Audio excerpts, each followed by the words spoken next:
नमस्कार फ्रेंड्स, मैं पूनम गुप्ता आप सबका स्वागत करती हूँ आपका अपने यूट्यूब चैनल पूनम के गीत संगीत में।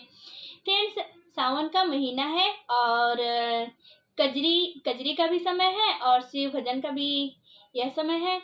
तो इस टाइम पे मैं एक बहुत ही प्यारा सा शिव भजन प्रस्तुत करने जा रही हूँ। अगर आपको पसंद आए तो प्लीज़ हमारे चैनल को सब्सक्राइब करें और ज़्यादा से ज़्यादा हमारे वीडियो को शेयर करें और फुल सपोर्ट आप हमें ज़रूर करें। तो चलिए। कैनी हम कावन कसूर हो, कैनी हम कावन कसूर हो, नजरिया से दूर कैल भोला।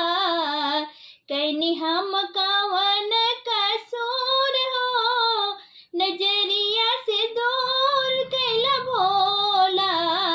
कैनी हम कावन कसूर हो, नजरिया से दूर कैल भोला। दूर कैल भोला हो, दूर कैल भोला, दूर कैल भोला हो, दूर कैल भोला। कैनी हम कावन कसूर हो, नजरिया दूर कैल भोला।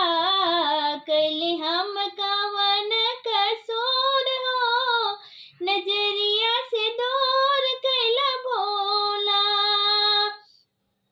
बड़ा तप कैनी हम दर्शन पाइनी, बड़ा तप कैली भोला दर्शन पाइनी।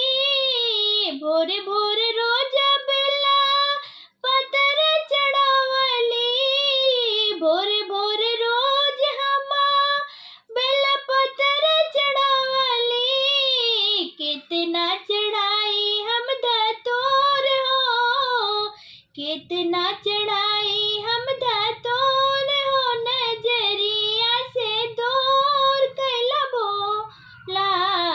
कैली हम कावन कसूर हो, नजरिया से दूर कैल भोला।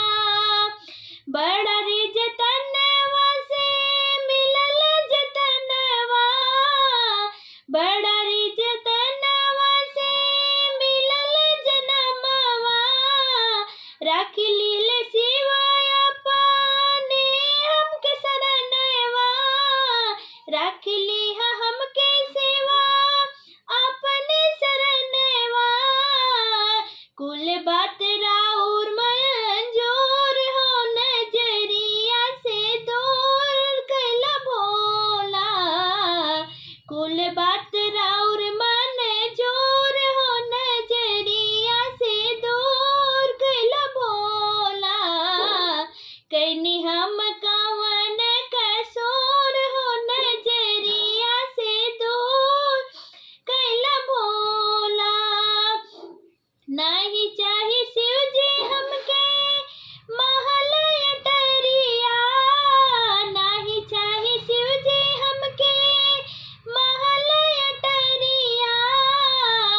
सेविका बना के रखी अपनी शरणिया, सेविका बना के रखी अपनी शरणिया। टूट ही मड़ैया मन जोर हो, टूट ही मड़ैया मन जोर हो, नजरिया से दूर कैल भोला। कैनी हम कावन कसूर हो, नजरिया से दूर कैल भोला। बिच्छू साप